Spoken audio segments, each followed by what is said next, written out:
How are you? I'm great. How are you? Good. You look fabulous. Why, thank you very much. Wait, let me try this again. Thank you. Thank you very much. In honor of the king. He's been around all day. It's really weird for me because I've never been a big Elvis fan, and it's just weird to have him in my head. Well, I'm sure he appreciates your honesty, doll. Sorry. Well, he. No, I've never. I guess I was. Maybe I'm too young. I don't know, but I was thinking maybe that too. He yeah, wasn't something you grew up listening to. You would have had to seek him out. yeah. And I don't remember my parents listening to a lot of his music either. Uh So huh. maybe that's why I don't have a really close connection with him. I don't really know much about him either. But he does. He is very sweet and Aw. very simple. He feels his energy is simple, but in a good way. Feeling very genuine, feeling very caring, very concerned about everybody, how they're feeling. It just feels like a really straightforward, down to earth kind of guy who didn't really need much to Aw. be happy. I love Uh, that. Kind of feels like so, just kind of like the boy next door, you know, Uh huh. handsome, sweet, and loving. So that's what Aw. the energy really feels like. In a way, really shy as well. I don't know. I don't remembering the images of how he would dance and Uh how he huh. would perform. He didn't seem like a shy guy, but when I Right. communicate with him, he really feels shy. So Uh who huh. knows? It's interesting how they're different on the stage. They are. They're not.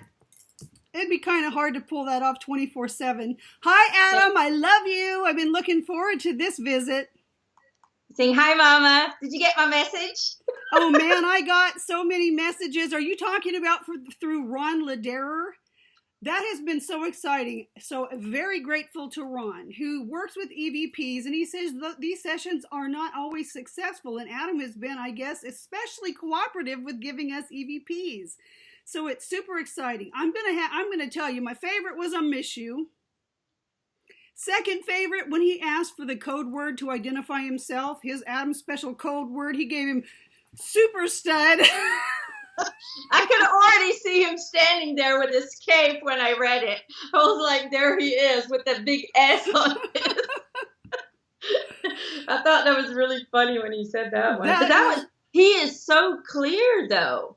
When I listen to other EVPs, I really have to listen hard in order to understand it. right. But his energy is so clear, and I asked him, well, why is your energy so much clearer than everybody else's? And he says, well, I like to be in the intention. I want people to know that I'm really out there, and this is a very easy way for me to do it. Oh, I love it. And on top of that, I help my mom to reconnect with something that she can grab onto, something that she can hear, and so it's always really cool to do that. But So yeah. exciting. So does Adam want Greg and I to play with the EVPs too? Oh yeah, he's saying let's Okay, do yeah, this. because Greg and I were just recently talking to Ron about it. Ron's like, when are you going to give it a shot, Greg? So yeah, that's going to be super fun. Okay, well, let's get started with the king.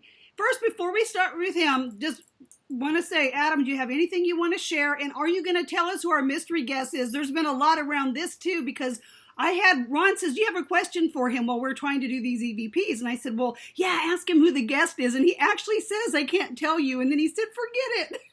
Did he really say that? He's saying yeah because I really wanted the king to announce who he chose as his mystery guest. Okay. And he's saying, the reason I'm not going to say anything, the reason I'm just going to really leave this up to him is because this is somebody that he's extremely proud of. And this is somebody that's everything to him. And so Aww. I'm going to let him explain it to you, why he brought this person. Okay, I cannot wait.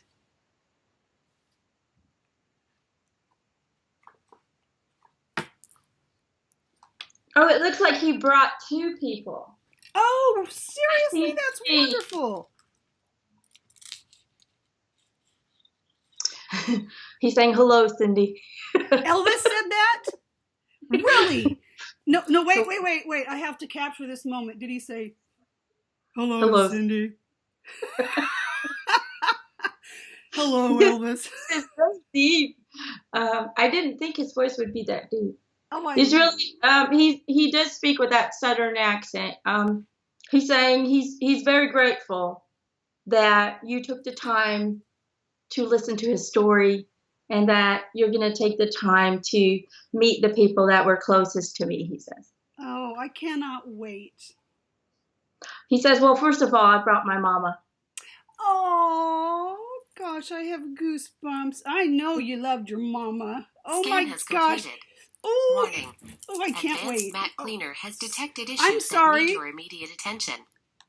Click on Clean Now to fix these issues. My whole house is going to blow up if Mac Keeper doesn't get paid $300. Guess what, dude? I think about 360-something people just saw this scam. Don't have to pay Mac Keeper for this shit, people. Excuse my French. Okay, I'm very deeply sorry, Elvis, but Mac Keeper's on my last nerve. Okay, laughing. Mac, go sleep. I'm very sorry, Elvis. Okay, you brought your mama and? He's saying, I brought my mama because she was my soulmate. She was my everything to me, and she is what kept me grounded in this world. And once I did lose her, my world fell apart. He says, I also brought my brother, Jesse. Well, we're so grateful because there have been so many questions about Jesse lately. That's been coming up, and I'm just getting goosey. So thank you. So you're referring to Jesse, your twin, right? Yeah, Jesse is my twin brother. He says we never had the honor of sharing a physical life together, but we always had a spiritual life together. And even as Elvis, I would talk to him every day. We would keep conversations going. Even with my mama. So mama was very headset on keeping Jesse alive, on keeping him as being a part of the family.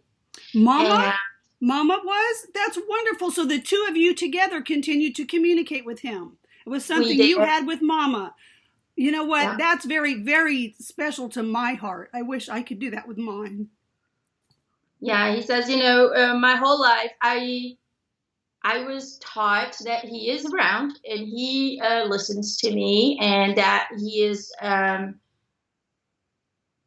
a way, still in my life, and I do have that relationship with him. And so throughout my whole life, he was a part of my life. He was a part of my daily life, and everything that I did in my life, I did with him. He was part of me, and I was part of him. So in a way, he says, I had to work double hard because I had to work for two. So you basically allowed him to be part of your life as a means of having a life. He's saying yes, and also to, God, I'm starting to talk with a weird accent. What are you doing to me, Elvis? Aww. He's saying, I apologize, ma'am. I just can't help it. Oh, that is so cute. Oh my gosh. Okay, we'll just roll with it. Okay. I'm getting blushed. I feel his energy so close to me. I'm like blushing. He's so sweet, though. He is so sweet. Anyway, sorry, Mr. Elvis. I didn't mean to interrupt you. He's saying, that's okay, man. I love the way he says, man. It's just funny. So, yeah, he's saying, I really wanted to bring this message forward to people that, even if a child is stillborn, even if, children might not live very long and they die shortly after birth, it doesn't matter. They are part of your family, and they are with you at any moment in time. So make these entities, make these family members part of your family. And I can guarantee you, he said, you will feel them and you will feel their presence, because I did. I know that Jesse and we made this music career together. Everything I did, we did together. I was never alone in that fact. Now, the only thing I needed to work on, and the only thing that really determined, he says, a big part of my life is, in a way, I felt guilty. I felt guilty that I had survived and Jesse didn't. And I felt guilty that he couldn't indulge in the physical pleasures that I did. But absolutely. I knew that he was with me in those moments. But I knew it wasn't going to be the same for him. So that's one thing that I kind of, I always felt that part of me was missing. I knew he was there and I knew he was around me, but still my whole life I had a hole in me. A part of me wasn't there. And I tried to fill that hole with so many external things, and it couldn't fix it. And he said, my mama felt the pain too, because she had lost a baby. And so she was also trying to keep him alive by talking about him, by keeping, involving him in the daily routine. But still, the pain was still there.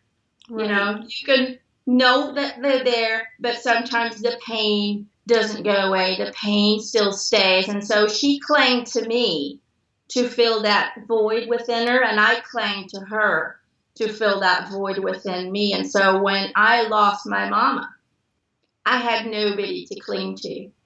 It didn't matter which beautiful girl I was with. It didn't matter who I was married to. It didn't matter whether or not I was a father. That emptiness never went away. And so, if there's one thing that I can, that I want to tell people, or that I want to give through to people, it is understanding that in order to fill that void, you need to understand that you're perfect in every way. In a way, you have to self-worship yourself. I worshiped God. I worshiped my mother. I worshiped my music. I worshiped women. I worshiped the fame. But all of that didn't matter because I couldn't fill my own void. He says, self-worship is the only way you will feel happiness. It's the only way you will feel balance within yourself. And so everything else will balance itself out. Once you're in balance, the whole world around you will adjust it to you, will adjust it to your balance. And so self-love and self-acceptance is so important. I couldn't find it. I was constantly looking at it externally. I was begging God to help me. I was begging the universe to make me whole again, to stop that pain that I felt inside. But it doesn't work that way. And I see that now. So that's my advice to you. Love yourself, no matter what situation you're in, no matter who you lost, no matter where you think you're going. If you love yourself, then the rest will follow. The love will surround you, and it will create your beautiful reality. We create reality. We create our own universe, but it starts with loving yourself. Because if we don't love ourselves, then nothing around us will help us fill that hole. That's beautiful advice. Now, let's say you have somebody who, let's say, hurt people, right? So let's say you have somebody who has maybe done some things they're not proud of, or maybe hurt some people and they didn't mean to, and they're really sorry. How do you find that place when you're not there and you're still alive and you don't have the benefit of going back, and regrouping and come back here? Sometimes it'd be kind of nice if we could push a whole button and go back to the in-between, right? Yeah. Yeah. And have a little team conference with, our guides, etc., but we don't have that benefit. Sometimes we get so messed up here especially when there is addiction involved, you know. What advice would you have for somebody? How can you get started? How do you find that place of self-love without a third party? And then that's a piece that's sort of a pet peeve of mine. You know, that's maybe the one bone I have to pick with religion, you know, trying to tell people that a third party is required to connect with source. So that said, Elvis, what advice do you have for those folks who are just lost here? How do you love yourself? Well, first of all, it really starts with forgiving yourself. It starts with the understanding that you might have hurt people, but that really came from the pain inside. Right. Okay, that it wasn't, the intention wasn't there. Right. And even if the intention was there, then you also have to accept that everything happens for a reason. And maybe that person needed to hear that comment for a reason. Right. You needed to do that for a reason as well. And that is to understand that, whoa, I should not have done that. That does not feel good. You know, I can see what it is doing to me in the aftermath. So acceptance is key to healing. And it is not only accepting that, hey, I did some things that aren't that great, but it's also about, hey, I make mistakes. I'm not perfect. I'm here to learn and experience. And the only way I can learn, he says, is by making mistakes. How else are we going to learn? Everything in this world is built on failure. Everything. You know, including humans. Absolutely. Absolutely. I think sometimes what we don't realize is when we're going through difficulties, that's what we came here for. We actually came here to create these circumstances or to be part of them and to come out the other side of them. And the only way out to get to the other side is through it. And we don't want to feel those feelings. Exactly. And he says, you know, it's all about understanding and accepting that, yeah, maybe I made choices maybe I made choices that didn't work out the way I wanted them to, or maybe I did have a bunch of failures. You know, he's going like this, failures. But it's in those failures that you learned and you grew. You know, he's saying, a very wise man once told me, you know, if you make mistakes, make sure next one you make better mistakes. You know, because that's how we grow. We make mistake after mistake after mistake. You know, he's saying, you know, when Edison tried to do his light bulb, he made 6,000 wrong ones before he got it right. You know, so that's how life is. You know, he's saying Albert Einstein, he's saying he's a really close friend of mine. I love him. Really? Oh, yeah. He's saying he is the coolest guy ever. But, you know, he told me when we shared experiences, I saw how he didn't start talking till he was 4. You know, he didn't start writing till he was 7. He was different. He didn't fit in the school system. He didn't even graduate. But that didn't let him stop doing what he loved. That didn't make him stop believing in himself and saying, no, I know this. I know I can find the answer and I will. You know. We don't have to be perfect to gain success. We don't need to be perfect to, to see growth. Most growth, about 99% of growth, is based on going through things that are not comfortable, you know, pedaling through the mud. My life wasn't perfect. I grew up in poverty. You know, I lost my baby brother. There were so many things. I was bullied in high school.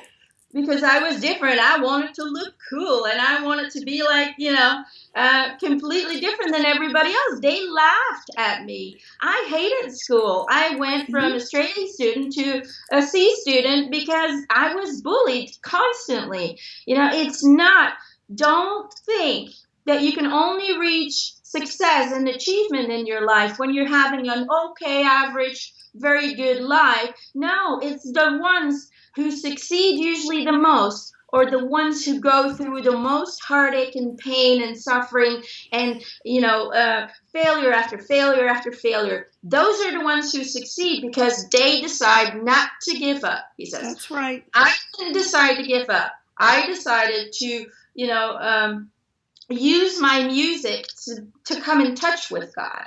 That was my way of keeping a connection with a higher source. It was my way to make sense of this life that I was leading. I knew there was a bigger source out there. I knew there was a God out there, but I didn't know how to reach him. I didn't know how to reach this beautiful source that was looking out for everybody.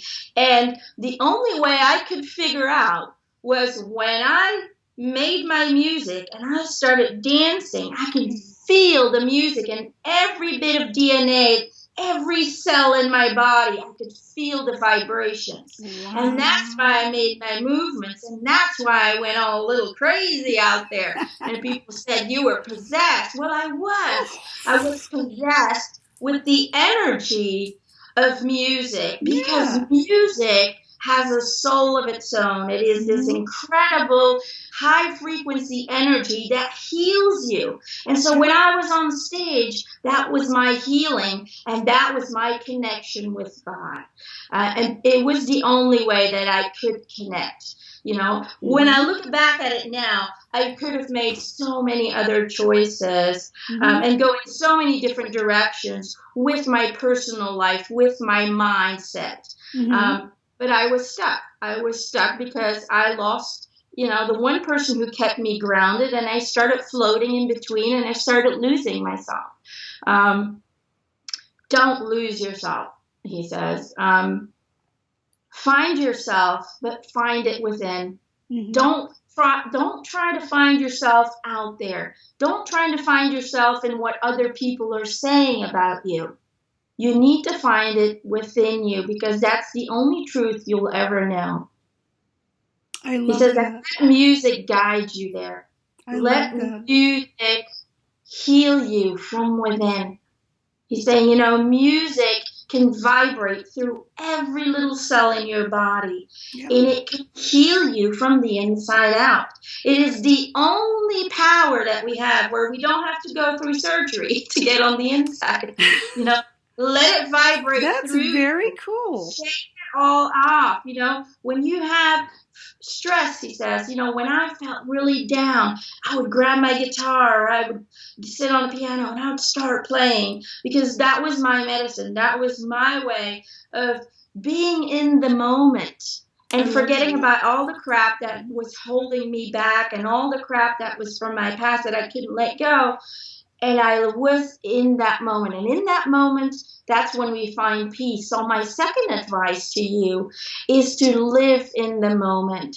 Don't think about tomorrow. Don't think about yesterday. The more we are present in the moment and we just live our lives day by day, the more you're going to find happiness in your life. I love that. You know, you mentioned the poverty and being teased in high school. My mother's people actually lived around you. I lived in Tupelo, Mississippi, and in Memphis, Tennessee. My mother's people went to high school with you. Oh, cool. Betty Jean Hyatt is my mother's cousin, and she's always loved your song, Betty Jean. Oh, yeah. He's saying, well, I love all my songs. What was your favorite one to sing? Oh, he's saying, you know, I don't have a favorite. It would be, you can't really choose from them, because every single song has a story that I connect with. It's just like every song I sing is a part of me. And if I would have to pick one out, then I would sell myself short and leave so much behind. So there's not really an answer to that one. Okay. Did you have a favorite that you particularly enjoyed performing? And if you don't want to go with the favorites, let's just go right past that one. Well, he says, I like It's Now or Never. I don't know if that's the song. You know, that is the song that Barry White said saved his life. He said that when he was 15 years old, he heard that song when he was in jail. And he said, you know, he knew his path was unsustainable as it was, and that he had to change his life. He said, Jimmy and I both knew it. Of course, you know, you were extremely important to those two. You were fundamental in terms of showing them where they're the place to go from where they were. They both credit you for saving their lives. You were their role model. Well, he's saying, I think a lot of people, I got a lot of people started to find themselves because, I really was a shy Southern boy. But when I was on stage, it was almost like this universal energy would take over who I was. And I became this, I became something else. And I think that gave a lot of people the courage to do something outside of the box. Those were times where everything was so restricted and limited, and the people's view of things, was so, so small. I took the liberty to just let my body do the talking. Because I wasn't that big of a talker. I let my body do the talking. And so I think that inspired a lot of people to just stay true to who they are and to really not care what other people thought of their music. That as long as you do it with a passion and as long as you do it with complete conviction that this is me and this is what I do, you will always be successful because you will do it with a passion and a love that nobody can deny and that nobody can resist. When we see people who do things with a passion, and that could be music or painting or even motivational speakers, he says, mediums, certain people really have a passion for, it's like bringing out what's inside of them, bringing that out and sharing with people. And I can guarantee you, he says, all those people will have a lot of followers and a lot of people looking up to them and people being inspired by them to look inside and start doing something similar. And that's the power and the strength of love and passion. That's what it does. It spreads. It's like a little wildfire that just goes shoo, and everybody gets involved in it, and they feel the love, and they feel the passion, and they really get guided by it, And I was the same way. He's saying, ever since I was born, we went to church, and it was fun, and it was singing, and the music and the singing and the love, you could see people go crazy in those churches. I loved the vibe. You were there, and you standing still was not an option. You could not stand still because the energy of everybody else would affect me, and I was going, and I loved that. There's nothing like Southern gospel. Yeah, that's how it started, he says, within me, rhythm and blues, and, I just combined some stuff, and I was like, ooh, I like a little bit of that, a little bit of that. Ooh. I had so many loves for different kinds of music. I just kind of blended it in and created a new genre in a way. And, people looked at me like, are you crazy? Well, maybe just a little, but that's okay. We can be a little crazy in life, because otherwise, how else are we going to invent new things if we don't think outside the box, right? We are so grateful. So grateful for that because, look at the freedom of, I know how I feel when I dance. I get lost and people probably think I'm crazy too, but I don't care. I love to dance. And you were the one that broke that open. So thank you. And for your ability not to be able to control your body, let me just say on behalf of billions of women, thank you very much. Those swivel hips are history. He's saying my mama taught me how to dance. Oh, thank you. I would love for you to let your mama talk, too. If she has anything she'd like to say, or Jessie, we'd love to hear from you, Mrs. Presley. Thank you for the boy. She says you could call me Gladys. Hi, Gladys. It's very nice to meet you, and thank you very much for raising such a wonderful son and for believing that the spirit of Jessie was still with you and keeping that connection to Jessie and keeping it alive for Elvis. She's saying, as a mother, from mother to mother, when you lose a baby, the grief is undescribable. You can't, the only way you can overcome and kind of move on with life in a normal pace, never going to be the same. It's never going to feel that longing that you feel to hold your son and watch him grow up and have babies of himself. You're never going to have that. But in order to keep him alive and to keep him with you, I needed this relationship in spirit with him. It was my only way to survive and overcome this horrible event. Of course, I had Elvis, she says, but, you still miss your other son. You still miss the one that wasn't meant to be. And I knew that he was taken by God for a reason, and I knew that was because he was watching over us. I also understood that everything happened for a reason. Mm-hmm. And so in a way, in those times, I was very religious, but in a way, I was also very spiritual, because I understood that we were not doing well financially, and having 2 babies would have not been good for any of us. We might have ended up on the street. We might have lost, our children because we couldn't feed them. So I understood in that moment that, God took him for a reason, and it was to watch over us. I never believed in a vindictive God. I never believed that he was here, to punish us if we didn't do what was right. So maybe I was different in that way of thinking, but I passed that on to Elvis, and I think I'm very proud that I kept him in a more spiritual, religious kind of way, because it kept him alive for a long, long time, and it kept him doing what was right. Knowing that Jesse was watching over him, knowing that, Jesse was going to help him. It made him make certain decisions that were very good for him. But he's saying, as soon as he lost me, though, he lost that second piece, that second piece of who he was clinging on to. She's saying, I wasn't just his mama. I was his comfort zone. I was the one who comforted him and made him laugh, and we did everything together. We were like 2 peas in a pod, she says. We did everything together, and I loved that relationship that I had with my son. I would never trade it for anything. And, it's so cool now because we get to hang out still to this day.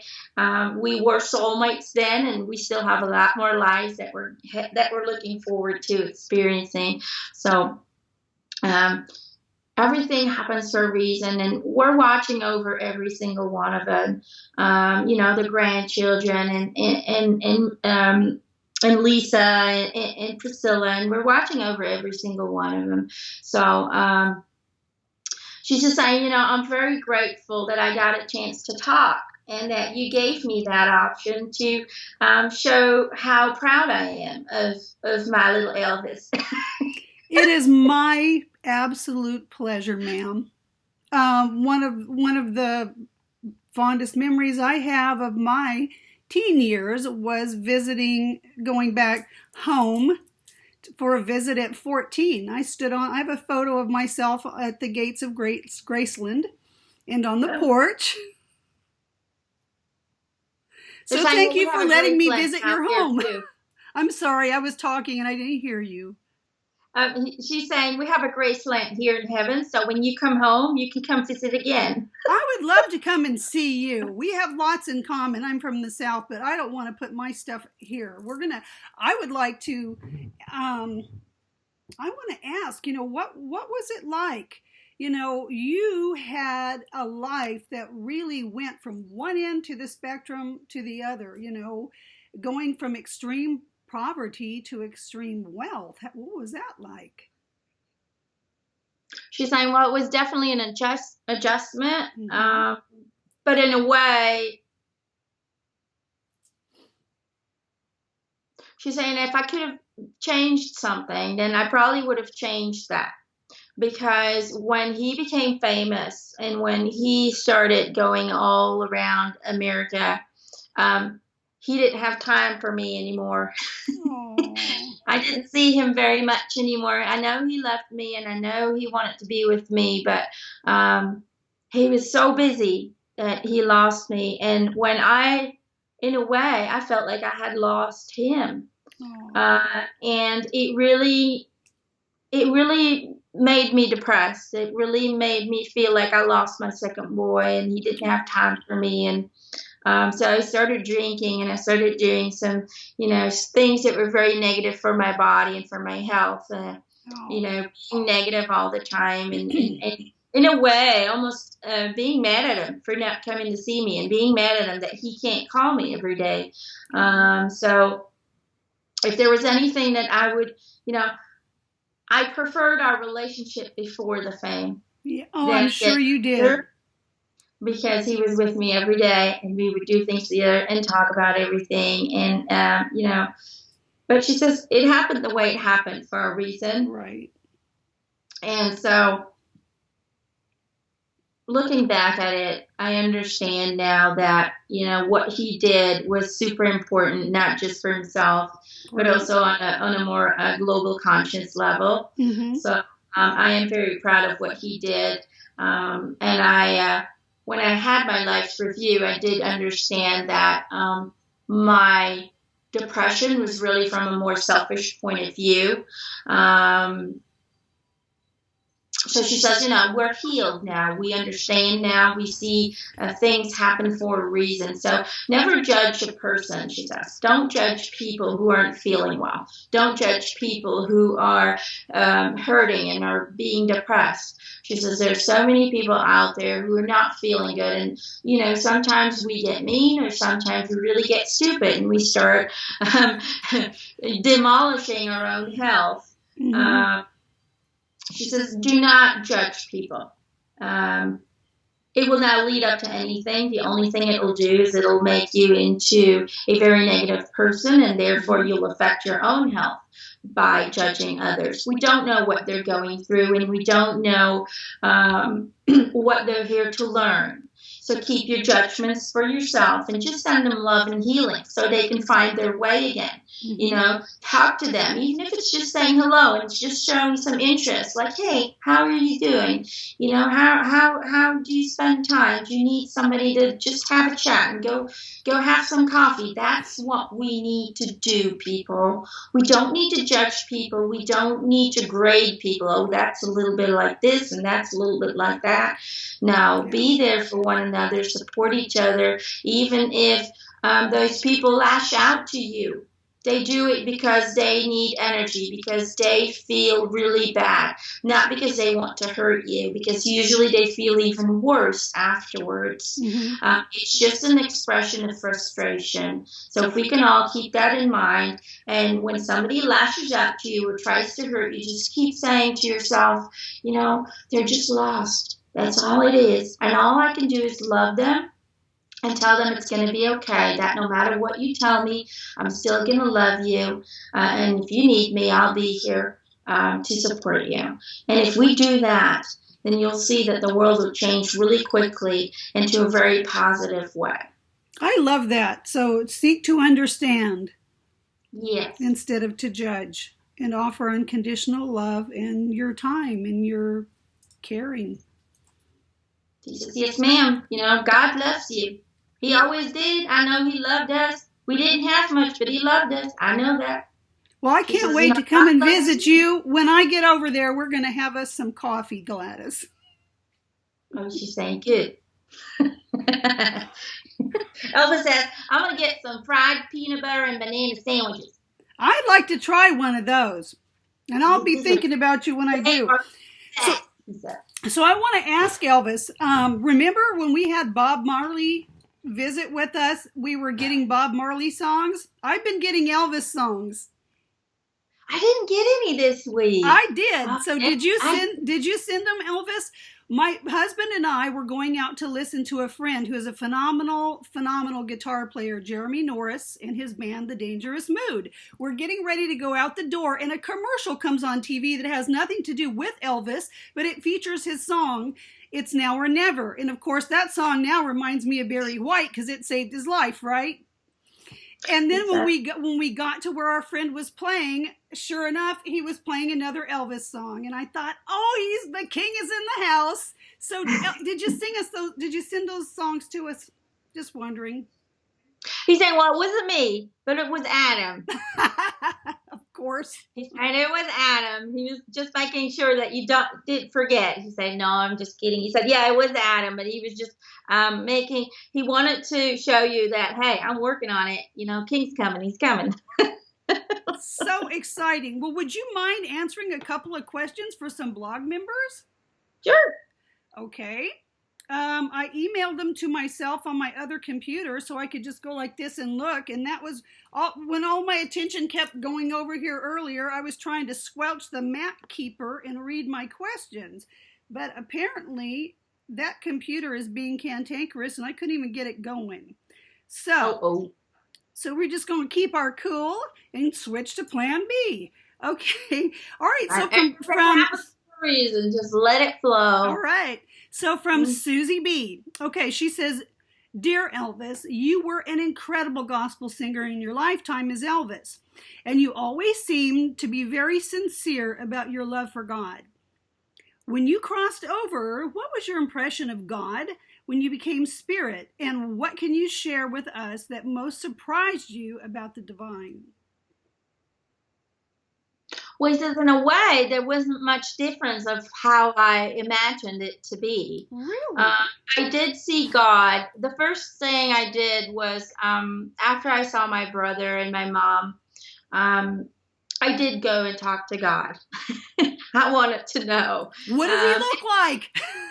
Well, he's saying for me, he did look like a man, as I had learned and taught. I was taught to see him as a man. So he did project himself the way that I had always known him. But he did say that he could, he could take any shape or form, whatever felt more comfortable to the person that was coming up to him. Okay. So for me, there was really no surprise. I wasn't like, oh my God. I had already a great sense that there was somebody out there or something that was bigger than me and that was guiding the universe to go in a certain pattern and to, support you in everything that you did. So for me, it was just like going home. My mom was there. My brother was there. The people that I loved the most were already there. So I went home. That's what I did. Mm-hmm. The only thing that I thought was very cool was that everybody hang out. I thought we go to heaven and everybody kind of lives on their own island. Everybody has their little piece of heaven and they just kind of have to stay there. Their own cloud. Yeah, kind of you get your little plot of land there and then you live out your days in eternity, being happy on that little plot of land. I thought everybody kind of got an address, a house, or something in heaven. Their own mansion of gold. Yeah, whatever it was. I really thought that we could interact in some way, but I didn't think the interaction was in such a big level. I didn't think that when I went to heaven that I could access anybody's future, past, present, emotional state, mental state, physical state. I had access to everything. For me, that was a little overwhelming. Oh, yeah. I really had to learn to, in a way, manipulate the energy so I could slowly start getting used to that overload, because you really get an overload of information. And since you're still kind of detoxing from being a human being, you really have to learn to kind of guide it in a pace that you feel comfortable with. Mm-hmm. So that was a little surprising to me. And that everybody really just like, hey, Elvis, what's up? Everybody who was interested came to me, and everybody I was interested. I was just wondering like, oh, wait, is Buddy Holly here? Oh, boom, there he is. Okay, hey, guy, what's up? I just had to think about it, and I was standing right next to him. For me, that was very cool and unique. But the whole fact about God and heaven and the feeling of being in heaven, that didn't come as a surprise. That was really just like, yes, I'm back home where I belong. So that was the feeling that I got. That's wonderful. So Elvis, what do you think of my boy? What do you think of Adam? He's crazy. I love him. He's crazy? crazy, crazy. She's crazier than a doorknob. He is the coolest guy ever because he doesn't think what he says. He says first and then he thinks later. And so whatever he says really comes from the bottom of him, from the source within him. And I love that because he's not afraid of hurting people, or he's not afraid of stepping on anybody's toes. That's good. That's good to have that as a person. And I know society doesn't accept that at this moment yet, or they're starting to slowly getting into that whole acceptance of freedom of speech, being who you are, not trying to fit into society's rules and regulations. I think it's great that he came into this life as Adam to not let society tell him what to do. And he did die too soon, or he did leave at a very early age, but in a way it was his way to reach to a level where he could do bigger work, where he could fix what he thought was crap and bullshit. And that's what he's doing. That's what he calls it. He's like, I'm going to change this fucking stupid attitude of not accepting people for who they are, and I'm going to do it one person at a time. And that's what he's doing right now. So in a way, his death is part of his mission. It's part of the whole story as Adam. So he's saying, I love him, and he can come over at Graceland anytime he wants to. He's always welcome.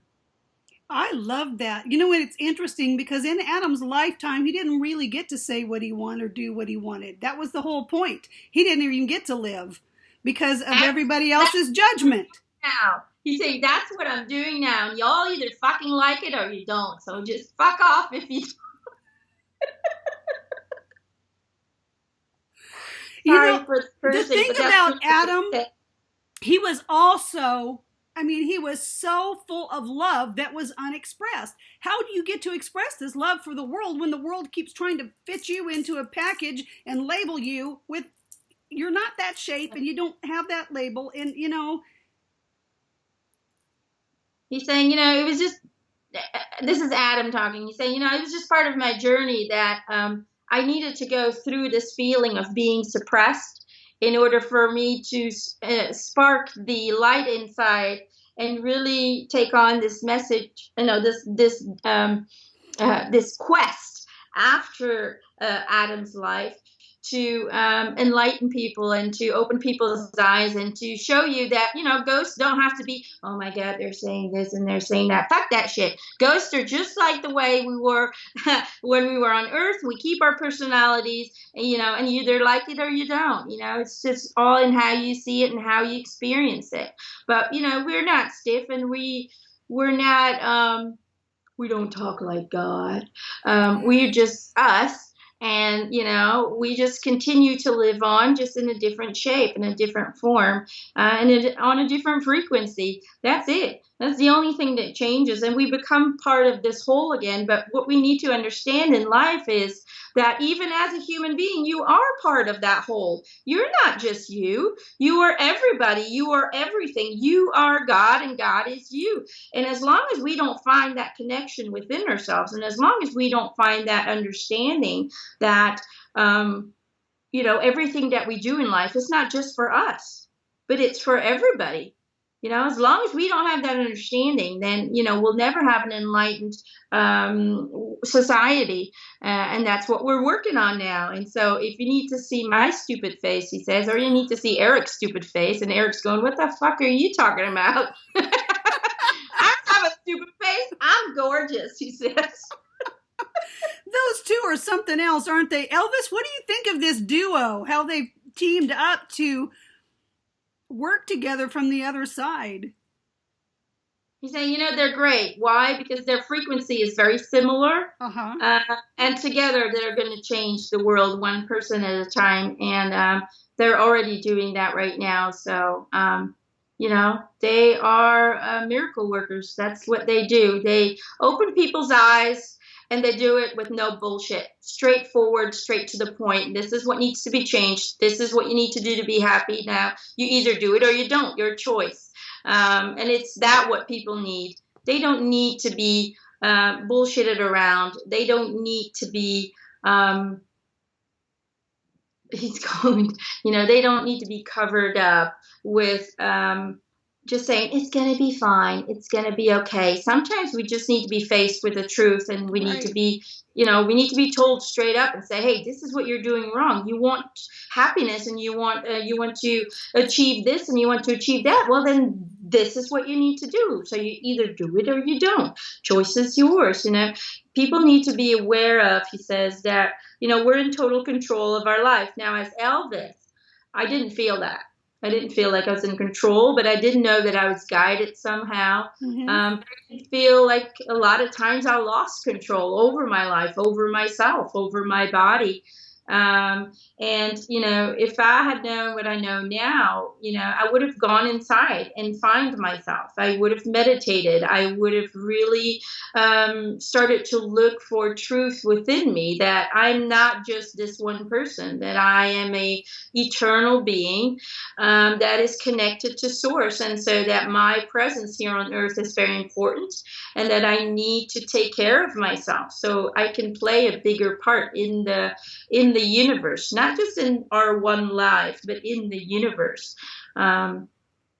He's saying, this thing is so big, it's so huge. Life is much more than just being you. You are an extremely unique individual who is completely important, 100% important in every bit of energy that makes the universe turn. So never think that you're not worth anything. Never think that you're not special enough, that you're just some other number. You're not. Every single living creature on this planet and every other planet has a uniqueness that is necessary to keep all the energy flowing and to keep making it flow into the right direction. So even if you think you're not worth anything or you're not mount up for anything, guess what? You're wrong, okay? Because you make the world turn. You make the universe and the energy of everything going. I love the way my friend Nicole Casanova describes it, that in a holographic universe made of harmonics, every single one of us participates in part of that sound. And if one of us is missing, it collapses. Yeah, that's what it is. And people don't understand that.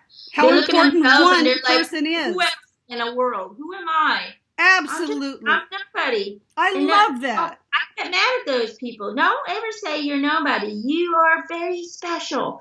You are unique. You are, you're a creature of God. You are perfect in every way. So never look down on yourself. Never feel like you're not worth anything, because I can tell you it ain't true. God loves you just as much, as anybody else. And you are just as powerful as God. Okay, so you know what? Take that straight from Elvis's mouth. I mean, whoever's listening to this who thinks that you're not important, hear those words from Elvis, because those words are for you. He's saying, yeah. So, Elvis, a few more questions. I'm sorry, were you just going to say something else? Yeah, he was just saying, if you listen to every single one of my songs, they speak to people in very different ways. Some people will see it as a love song. Other people will see it as a sad song, as a breakup song. Everything has a unique frequency, and it's all in how you perceive your own reality. It's all in how you perceive the energy around you that creates your reality. So in knowing that, then you also have to understand that you create your reality. You can either look at a song from a positive way or a negative way. You can look at your life through pink glasses or black glasses. You create your own reality, so make it a good one, he says. Absolutely perfect. So, First of all, I'm going to answer this question. I know that there are lots of people who don't believe that Elvis is dead. And I asked Adam before we even brought him over here, because, you can't actually interview a person's higher self while they're still alive. Adam did say, yes, he is indeed, in fact, over here. So my next question is, Elvis, did you actually die August 16th, 1977, when people thought you died? He says, I did. Okay. He says my own fault. He says, it wasn't in my contract to die at that day. However, my choices in life led to that death. Did it have anything to do with the fact that you and your dad were due to testify against the mob? I think on that day. No. Okay. No, it really had to do with being in a really bad state of mind. I had really a lot of ups and downs. The relationship not working out. Which relationship? He's talking about Priscilla. Okay.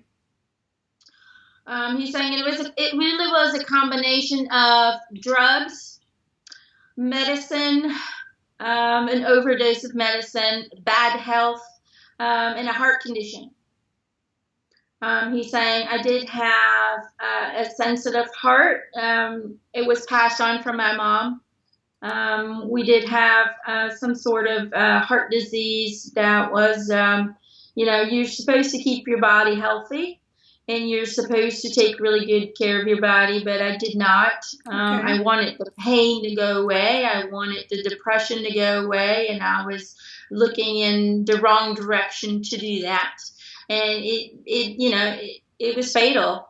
That's all it was. He's saying, the reason why people need these conspiracy theories, he says, and these the urge to keep their idol alive, because he says, it's not just me. He's saying Marilyn Monroe, she's still alive somewhere, and Lady Diana, she's still alive somewhere. Michael Jackson, he ain't dead. He's saying he did. Okay, I hang out with him all the time. He did. But he's saying, people identify themselves sometimes with an idol. They really become obsessed by a certain person, and they can't release that person.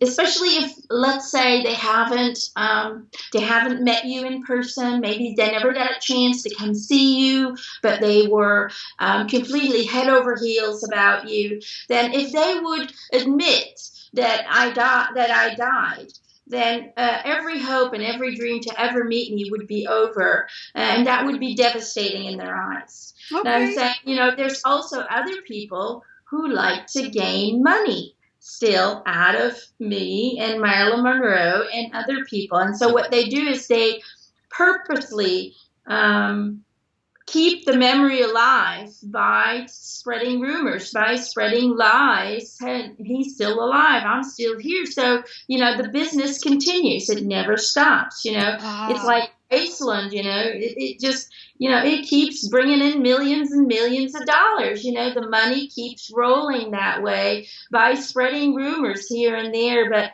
saying people, don't identify yourself with another person, but please identify yourself with you. I'm glad I had my chance because they put me through a lot, and I'm glad that I got so much love. But I can guarantee you that obsessing over a person is never good for anybody, especially not you. So find it in your heart to release me. I'll always be with you. But stop the stupid theories, okay? I'm not that guy, with the beard. It was my time to go. I made those choices. Me, nobody else.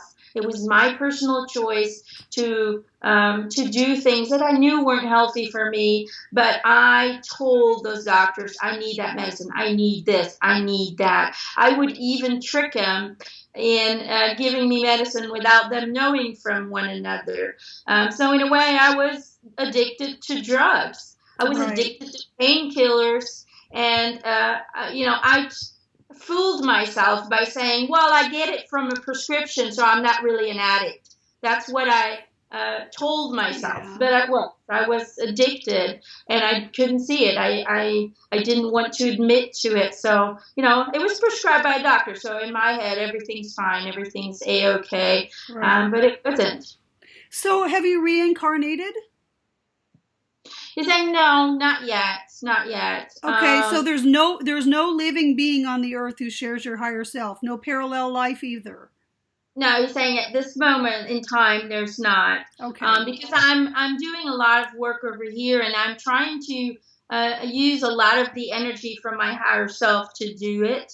What are you doing over there that you can share with us? Well, he's saying, what I'm doing is I'm really helping celebrities with the problems of being a celebrity. A lot of the fame and the attention really leads to addictions, and it really leads to self-harm. And what I'm doing is I'm really trying to help people who are in that situation to find truth and happiness within themselves, to admit that, hey, I need rehab. Hey, I need to do something about this. I need help to overcome this. And I'm trying to get them that inside of their head. And on top of that, I help them with their creativity, with whatever it is that they're doing, to find truth in that as well, but to see it in a way that is not damaging to themselves. So I'm helping celebrities overcoming their past, because a lot of the grief and a lot of the self-hurting really comes from past things that have not been resolved yet. And so I help them in finding a healthy balance between fame and staying grounded as a human being, so it doesn't get all the way up to their head and they lose who they are. They lose their own identity, and once they do that, it's very hard to get back into your body as you. So that's what I do. I assist people in that way. That's absolutely wonderful. So you have a fan. Let's call him CJ the DJ, because that's what he calls himself. He's a DJ, and he's such a fan of yours. He thinks he didn't have a question because he knows all about you.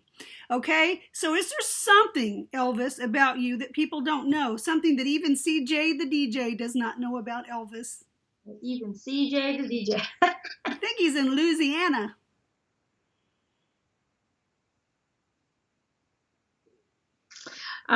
He's like, I'm thinking. He's saying, my life is it's been dissected. Oh, no kidding. Yeah. From the day I was born until the day I died, it's really hard to find something that nobody knew about.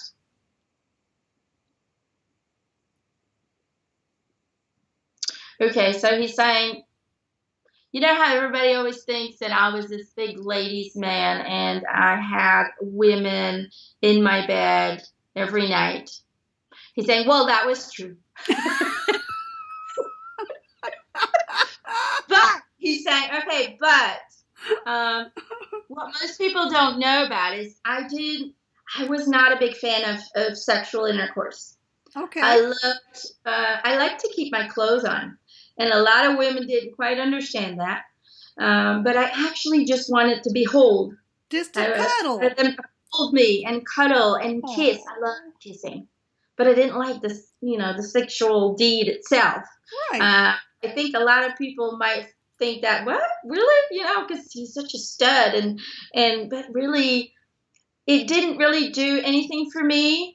Just a cuddle and kissing and just caressing each other's hair and just being with somebody made me feel cared for, made me feel important, made me feel loved. And a lot of my female companions just got a cuddle and a kiss. He's saying, there's nothing wrong with it, but it was just me. He says, it reminded me of my mom hugging me and kissing me. And so many people underestimate a hug and a kiss. No kidding. But And you know what they don't realize is when you share intimacy on a physical level, when you have intercourse, you carry that person's energy with you. yeah, This and is he's saying, not I'm something to do really lightly. happy. He's saying, I'm really happy to see that even in America, they are now starting cuddling businesses where you can actually pay for a cuddle and a stroke and a Really? spoon. Yeah, he's saying it's starting to. You need to look it up. Oh, And I think wow. it is the greatest thing ever because it's nothing sexual, but sometimes people just need to feel cared for. Sometimes people just need a hug and you pay for it, he says. And I think, that's great too because those people make a good, they make money Yeah. doing what they love. And you can choose your own position and you can spoon, they will spoon you and stroke your hair and your face and whatever it is that you like. Aw, So many people out there are alone, and that's sometimes we true. just need to feel that affection from another person, and it doesn't need to be sexual. Just feeling, the touching of skins and the holding can heal people, and it does. It They are does. actually healing people on a very emotional level, and I think it's great. And I think we need to have more hugging saloons, he calls. I love it. Maybe we could just have a hugging line. We need to do this for free. Just have 2 lines of people that just hug. I don't know. Touch is huge. And Yeah, I give do people think free about hugs. that. I think Free about hugs for everybody, he says. It right. did wonders for me. And, Yeah. that might have been something that people never thought about me, that I was more of a hugger than actually, hey, look at me, baby. I love that very much. So Elvis, if you had a hung around, our friend Ron would like to know what kind of music you think you would have liked. Right Maybe, now in this yeah, so area, maybe some genres that developed after you left. Where would your music interest have gone? Let's see. He says, what kind of music would you have liked to have made if you had stayed with us longer?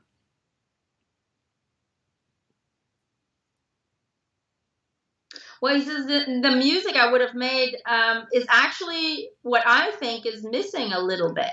Okay. I would have continued with more of the romantic ballads and in a way, if you listen to my music, I'm just a storyteller who tells it with music, and in a way, those if you look at all the ballads from before, and you look at Whitney Houston from the beginning, Whitney, and he's saying those songs really moved people. And those are still the songs that they use on weddings and special occasions and birthdays. And in a way, those ballads are missing nowadays. So I probably would have just continued my own way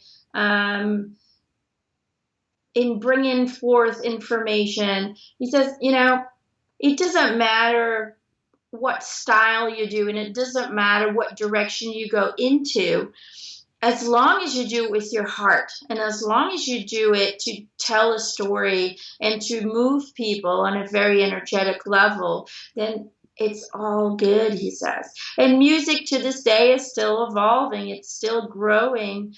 And new genres kind of get created by mixing a little bit of this and a little bit of that. There's so much possibilities to go into the future. But he says, you look at the music and it's becoming very spiritual. It's becoming very, very much about loving one another, helping one another, and we're going in a great era of music. So either way, I'm pretty sure I would have blended some stuff again in order to kind of be innovative but still tell that story. I think the most important thing of songs is really giving that message to people who can relate to it. Everybody could relate to my songs. It doesn't matter who you were. Everybody could relate in their own unique way to a specific song. It always made you think of something you went through or something you would like to go through. And I think that's what's most important. So I would have just continued doing what I do in my own unique way. That's absolutely wonderful. How about, would Jesse like to say something? Jesse didn't get to have a life. Let me just ask this: Did he die at birth? I don't know that story. I don't know whether he lived even a day. But I want to give him the opportunity to talk to us. Yeah, he's making me feel like he was a stillborn. Okay. He's saying, my part in the Presley family was extremely important Sure because was. it was my death that created their lives. It was my death that shaped their way of thinking, that shaped their emotional status. So in a way, I was really important. And I was happy that I could do that for them. It helped them grow and it helped them understand life in their own way. And it brought them to positive and negative experiences. And in those negative experiences, they grew and they developed a more spiritual awareness of things. And even in the afterlife, I was there to greet them and I was there to say, hey, good job. You did this and that. I'm so proud of you. How did you present yourself in the afterlife? Because they knew you as an infant. So were you and Elvis identical twins or fraternal twins? Well, he says I didn't present myself as Elvis. I presented myself as a young Elvis, a little boy. So were you identical twins? He's saying yes. You would have looked just alike. Yeah. Wow. Okay. So you presented yourself as a young... Yeah, I presented myself as like a 10-year-old. Because in a way, Elvis always perceived me as his little brother. He knew we were identical and he knew we would have been the same, same age. But talking to me, I always stayed his little brother because I wasn't there to grow up. So it was always his little brother. And so I projected myself as how he saw me and how he communicated to me. So, it was a great, great moment to hold him. And to give him a hug and a squeeze. And it was very emotional for him. But he had the biggest smile on his face that he finally get to see. And he said the first thing to me was, so did we do good or what? Aw, oh my gosh, did you do good or what? You did good. You did good.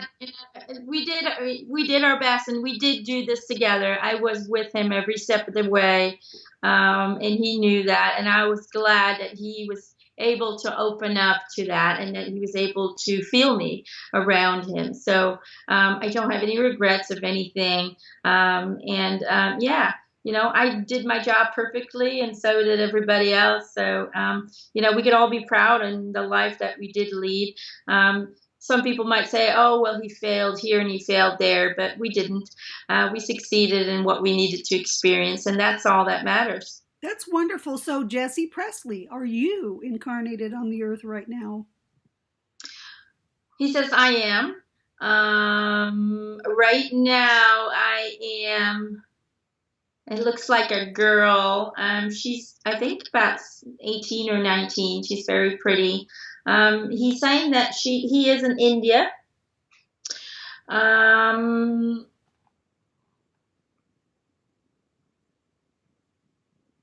He's making me feel like she is in a good family. She is in a good family? She's in a good family.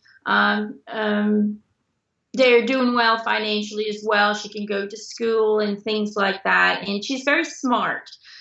She wants to be a doctor. So that's what we're continuing to do, is to help people. And that's what her dream is. And so she will succeed in that. And this will really be a life of sacrifice again, sacrificing herself a little bit, her own private life, in order to help as many people as she can. So she's not going to have a lot of time for family. She's not going to have a lot of time to build a family. But she's really going to sacrifice her life in not just helping as a doctor, but also helping the ones who are on the streets who can't afford a doctor or who can't. Oh, wonderful. So she's really she doesn't make a difference. She doesn't make a separation between the homeless and everybody else. And for her, everybody deserves a holding hand, even if they're just even if they're just dying. She will be there to hold her hand or make sure that somebody is with them so they're not alone. She has an amazing heart, and she's got so much work ahead of her. It's going to be busy, but it's going to be a very rewarding life for me. I love that. Well, sending much love and light to your aspect in India, Jessie. You say thank you. You're welcome. Thanks so much for coming forth and talking to us. I know we're out of time. People are so excited about this interview. They've so been looking forward to this. We have questions from blog members that we will do next time.